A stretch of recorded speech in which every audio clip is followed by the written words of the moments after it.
number one, ano lang, kumbaga, nayaan ko lang silang, pinagkatiwalaan ko sila maglaro. So, gano'n naman ako, gano'n naman sinabi ko sa kanila eh. It depends on them naman talaga kung ano yung magiging result or outcome ng game. So, inayaan ko lang sila, just give it some pointers. Kumbaga, kada timeout lang, inayaan ko na lang muna sila magpahinga to recover. Nagbibigay lang ako ng mga content pointers, pero sila pa rin yung dumidiskarte. So, I let them decide the game kasi sila talaga yung magpapanalo eh. So, ito yung will nila talaga makuha dahil kasi on the fourth quarter, we shut down FP on 5 points only. So, it's all about effort talaga. So, at least, meron akong ganong katalent na mga players na willing to give the effort 110%. So hopefully coming to our next game talaga medyo malalim yung kalaban namin eh. So yun yung tingnan namin kung anong magiging adjustment namin. Pero magpapahinga muna talaga kami dahil siyempre kahit pa paano eh, masyadong grind yung panalo namin na to. Pero thankful sa panalo na to, binigay niya singin. Kasi masyado tayong plus.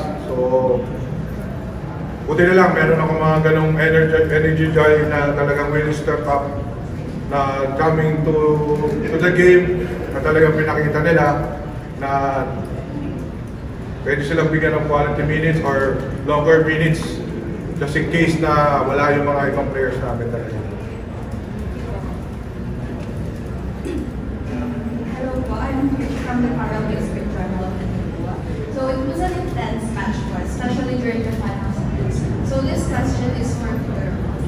How did your team manage to handle the intense pressure, especially during the last seconds of the game? Sobrang higit na yung scores.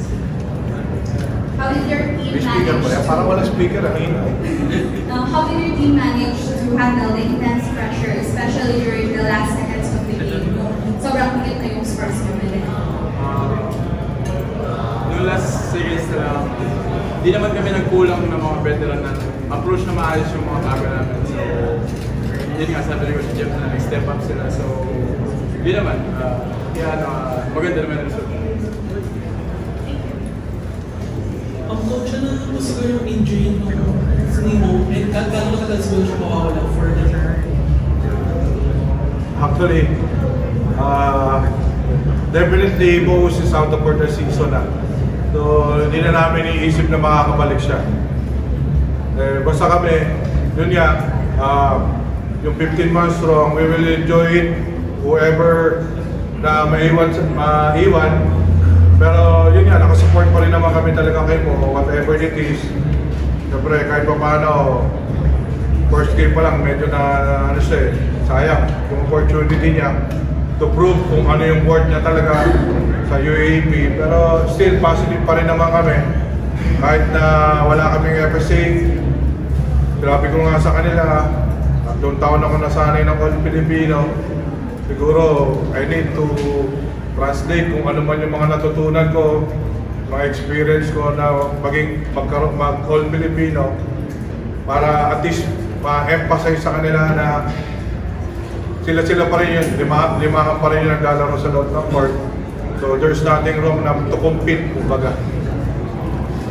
Coach, from your perspective, ano lang po nangyari sa first quarter? Bakit nakalayo yung sobra yung Far East? Ano lang po nangyari sa first quarter? From your perspective, kung bakit nakalayo yung Far East? Nangyari first quarter, simple lang, we're flat. Siguro, number 1, 10 sila. Kasi nga, yung first game tapos na eh. Then, naramdaman nila, wala silang FSA, wala kaming FSA, kumbaga.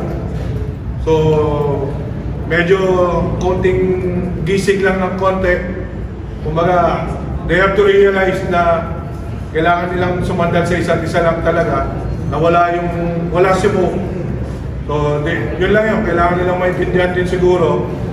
Ito, kaya ito ni Jake, kumbaga, you need to step up to become a leader talaga.